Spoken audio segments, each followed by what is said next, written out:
During the 20 years from 1919 to 1939, the world saw a significant increase in the presence of dictators and totalitarian states throughout the world. During this time period, dictators would come to power in the countries of Germany, Italy, Spain, Russia, or the Soviet Union, and Japan on the eastern coast of Asia. These countries would all come to be controlled by dictators who acted in similar manners and whose actions and belief pushed the world toward the beginning of World War II in 1939. Before we look at each of the 5 dictators who came to power, there are a few key vocabulary terms to review. The first two, dictator and totalitarian state, describe the types of leaders and governments that were created during this time.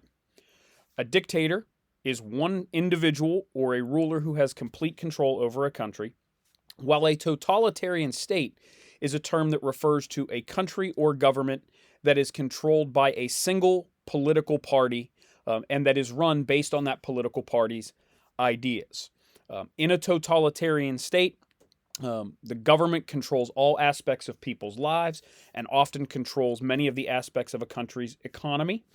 And citizens are expected to obey and be loyal to the leader of the country and to the ideas of the party that is in power. In instances where citizens would disagree or protest or go against the wishes of the leaders in a totalitarian state, they would often face significant punishment or persecution for their actions. The other 3 terms that we have to review are all different types of dictatorships or totalitarian states that developed during the 1920s and 1930s. The first is the idea of fascism or a fascist state. In a fascist state, each of the leaders who would control power as they reigned would act in a way where the dictator controlled the entire government and all aspects of life. In fascist countries, the leaders were often hyper-nationalist and even racist, promoting ideas that their race or their country or their ethnicity was superior to others. And out of this belief came the idea that the country and the government was more important than the people living within it, and that all people were expected to work for the good of the leader or the will of the leader to benefit their country as opposed to benefiting themselves. The second form of dictatorship that developed was the idea of Nazism. Nazism was a set of beliefs that was specific to Germany itself and was based on the ideas and belief of Adolf Hitler, one of the dictators that we'll be looking at. The ideas of Nazism are similar to fascism. Nazism is different from fascism in that it was focused specifically on the beliefs of Hitler and Germany. Under Nazism, Nazis believed that Germany was superior to all other nations and that the German ethnic group was superior to all others. Nazism had an anti-communist component, which will tie in with our third form of dictatorship, and also had a significant anti-Semitic or anti-Jewish component to it, where Hitler would target Jews in Germany and blame them for many of the problems that the country was facing during the Great Depression and early 1930s as he rose to power. So while fascism and communism are going to exist in multiple places around the world, Nazism is specific to Germany. The third and final form of dictatorship or totalitarian state that existed was a communist state. And in a communist state, the basic criteria or basic characteristic of the state was that the government controlled all business and natural resources and property and economic production in the country. In communist countries, your job would be given to you by the government. All businesses and factories were owned by the government, and no one worked for private ownership of business or for making a profit. all of the country's work and economic production was put back into the country, similar to what was being done in fascism, where you were working for the benefit of your country and your government. And the belief of communism was that by working for your country and for your government, you would ultimately be treated equally and rewarded equally to all of the other citizens. So many of the people who adopted communism or who believed in communism thought it would be good for their country because it would end poverty and the struggling that many people were going through. It would also eliminate the extremely wealthy and privileged groups within a society, and that all people would be treated equally. However, the reality of communism is that since it was a dictatorship, the dictator, the one we'll be looking at, Joseph Stalin, would often use and abuse people who were not supportive of him, who were not helpful to him, and exploit them in order to provide benefits and a better life for his supporters, his allies, and his friends within the Communist Party. So while many people believed communism would have positive results, it actually ends up having significant negative results for most of the people in Russia and in the other countries that go on to adopt it after World War II is over.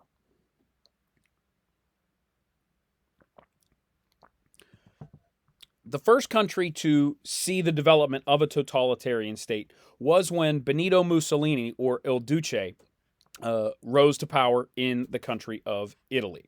Benito Mussolini put in place the first fascist government in Europe and demanded complete loyalty to the state of Italy and to him as the leader of the country.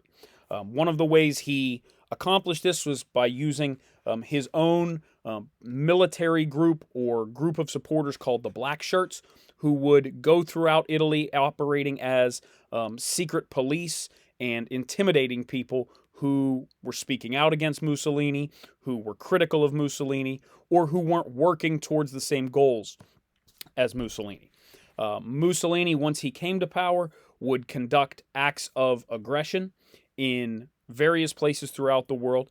He would target his own people and the people of Rome, the center of the Catholic Church within Italy, trying to get rid of that religion and make the people of Rome loyal to the country of Italy as opposed to the Catholic Church. And then he would also expand Italy's reach into the country of Ethiopia and other parts of northern Africa, such as Morocco and Algeria, which will become battlegrounds when we get to World War II and some of the battles in the European theater. Ultimately, where Mussolini becomes important is that he is going to very quickly expand the power and influence of Italy as a country. He's going to set up a colonial empire in Africa and control territory and resources there. And then he is going to ally himself with the other members of the Axis powers, who are Germany and Japan, after they develop their dictators and totalitarian states. So Mussolini was the first person to come to power. He's not as influential as Hitler or Stalin is going to be in Germany or Russia, but he is kind of the first leader to be put on the map and helps to shape Italy into the country that it's going to be when it joins the Axis powers in World War II. The second leader, and arguably the most important leader to come to power during this time period, is Adolf Hitler, who was known as the Führer of Germany. Hitler, once he takes power in Germany, is going to create a Nazi state known as the Third Reich, or the Thousand-Year Empire, as Hitler hoped to create a German nation that would be more powerful than any other in Europe and would dominate the country for the next 1,000 years of history. Hitler's actions as leader show all of the characteristics of Nazism and what the Nazi Party was all about. Hitler early on in his reign in 1936 and 1937, took actions to overturn the Treaty of Versailles from World War I, and remilitarized the Rhineland and tried to take that land from France. He would shortly thereafter invade Austria, based on a policy of Anschluss, or expansion, as Germany felt it needed to gain more land for the German people. In November of 1938, the Nazi Party and Nazis throughout Germany engaged in a night of attacks and violence toward German Jews known as Kristallnacht. And during Kristallnacht, Nazis attacked and murdered and injured Jewish people throughout Germany. Close to 100 Jews were killed on the evening of Kristallnacht, and over several hundred were injured. Jewish businesses and homes were destroyed and burned in the violence. Jewish synagogues were destroyed. And this was the first major attack on Jewish people within Germany by Hitler and the Nazi Party. And it would lead to, ultimately, the Holocaust and the mass genocide of over 6 million Jewish people throughout Europe. After Kristallnacht, the Nazis and Hitler again turned their focus outside of Germany to gain the Sudetenland in the country of Czechoslovakia, which borders Germany, and then ultimately invaded Poland in September of 1939, which started World War II. So when we look at Hitler, he is going to be the most influential dictator and the leading figure in World War II. He becomes extremely popular in Germany because of his actions to go against the Treaty of Versailles and rebuild Germany as a wealthy and powerful nation. He is going to very quickly gain lots of land and gain control over big chunks of Europe as a result of his early actions at the beginning of World War II. And ultimately, as a leader, what he's recognized for was kind of testing the strength of the League of Nations and the alliances that were made after World War I. As he takes his actions and, the countries of Europe, England, France, the other nations involved in the League of Nations, as they don't stand up to him, as they don't resist him, that gives him more confidence, more power, and he ultimately becomes, the most influential dictator of the World War II era. So we'll be looking at him numerous times throughout this unit. The third major leader who came to power was Joseph Stalin. His real name was Joseph Yugishvili, but he changed his name to Stalin during his rise to power because Stalin means man of steel in Russia. And he wanted to project a strong, powerful image as the leader of the Communist Party and the leader of Russia. Stalin is going to be the one dictator who is not a member of the Axis power. He's a member of the Allied powers. But that was not always the case with Stalin.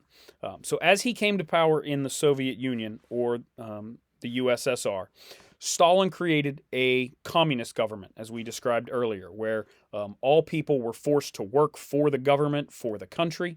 The country received all the economic benefits, and then Stalin used the money and the food and the resources that were produced for the benefit of the country as he saw fit. Stalin would undertake a series of aggressive acts both inside and outside Russia. He was the leader of the Soviet Union during the Russian Civil War, where Russians resisted communism and tried to rebel against it.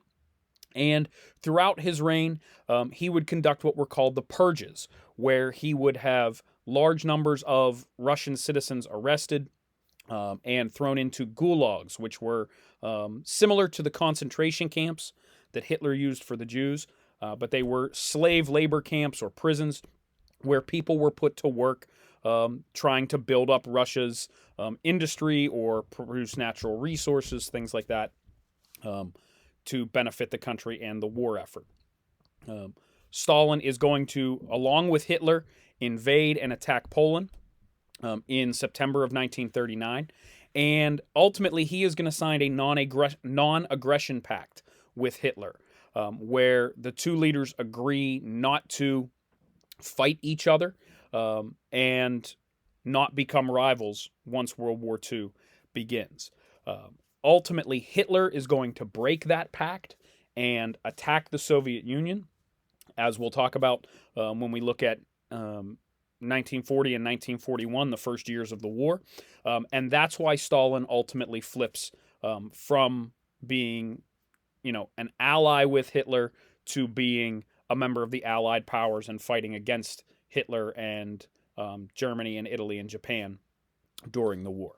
And so Stalin is recognized when we look back for the gulags and the purges and the 40 million Russians that are killed, but also for a process called collectivization, where he took control of all the farmland in Russia, forced the Russian citizens to work together collectively on large community farms, and then took the food that these people were producing and used that to feed the soldiers and the workers who were developing Russia's industry and fighting in World War II.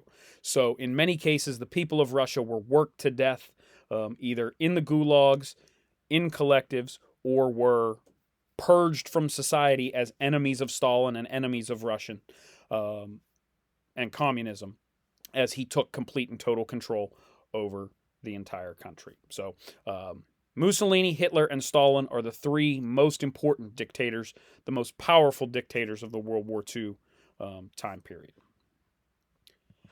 In addition to the three major leaders, there are three other leaders that we have to recognize. The first is Francisco Franco, who came to power in Spain. Spain is going to remain neutral during World War II, but Franco is another example of fascism and forcing people to be completely loyal to him and to the government of his country. He is going to lead a civil war in Spain to take power, and Germany and Italy are going to support that war because of Franco's desire to make Spain a fascist country. This alliance would lead to Franco having some connections to Hitler and to Mussolini. In some cases, he tested weapons or helped develop weapons that were later used in World War II.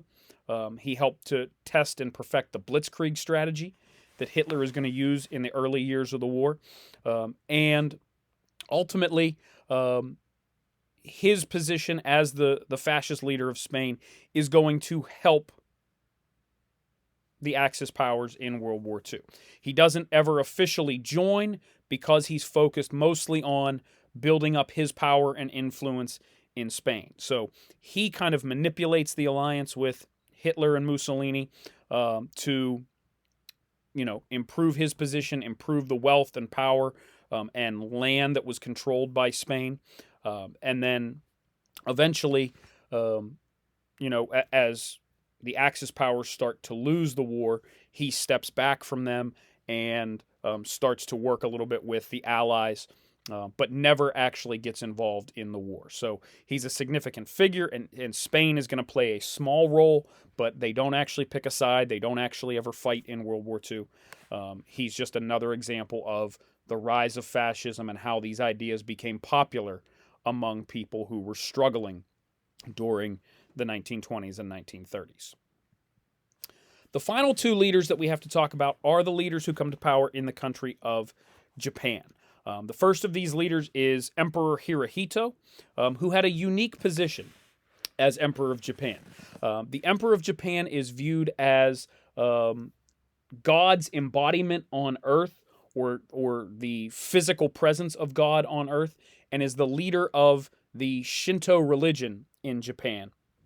And in addition to being the religious leader, they are also the leader of the military in Japan. So the emperor is a religious figure, is a military figure, and then the prime minister, Hideki Tojo, was the actual leader of the government. And he managed the government on a day-to-day basis, working with the emperor and carrying out the emperor's orders. So the easiest way to understand it is to kind of think like the president and the vice president here in the United States. While it's not exactly the same, and the emperor was never elected, that title was passed down through family heritage, similar to the royalty, the kings and queens of Europe in the 15 and 1600s. But they are the leader of the government, and then the prime minister is similar to the American vice president, where they assist the president in doing the day-to-day work of the American government, where they have some specific roles and responsibilities, but all of that is, kind of controlled by the president, and in Japan that would be the emperor. So ultimately, Hirohito and Tojo are the leaders who lead Japan into World War II, and much of that is based on the goals and motives of Hideki Tojo. He was very influential in convincing Emperor Hirohito to engage in World War II and use that as an opportunity to expand Japan's power. Japan during this time ultimately creates a militaristic government, which is another version of a totalitarian state where the military runs the government and has complete control over the country. So what Japan had was essentially a military monarchy where the emperor, as the leader of the military, controlled the country, and the military was essentially the government of Japan. So between Tojo and Hirohito, Japan is going to invade the country of Manchuria, which is in northeastern China, and they're going to take that over and install a puppet government, or a puppet state, where the leaders of Manchuria basically were an extension of Japan. They took directions and orders from Japan and carried out those orders. Hideki Tojo is going to be very influential in convincing Emperor Hirohito to launch the Pearl Harbor attack and preemptively strike America before they declare war on Japan in World War II. And ultimately, these two leaders are going to gain significant land and resources for Japan. They're going to make it a more powerful country and ultimately sign the tripartite pact with Germany and Italy, creating the Axis powers and the alliance that would, ultimately be the ones who carry out most of the early events in World War II before the Allies joined together to resist them. So in total, we have 6 dictators. Again, you hopefully saw the common thread. Each one of these leaders is focused on controlling their country and their people. Each one of them is focused on their individual power and the image that they are portraying. And in most cases, there is some sort of racial or ethnic component to the way these leaders ruled. They were either trying to eliminate a group because they didn't like them, like Hitler and the Jews, or they used those people as a scapegoat and blamed them for the problems in their country. Or in some cases, they truly believed that their ethnicity, their culture was superior to everybody else and that they had the right to invade and take over, these other countries, these other nations. And that's what ultimately leads to the beginning of World War II. The world is faced with a choice of how we're going to exist. Are we going to exist as free democratic countries with rights and limited government powers like America and France and England? Or were we going to allow dictators like these to come to power and have a whole bunch of totalitarian states that existed? So these actions are what ultimately causes World War II to begin, and we'll be looking at that in a future lesson.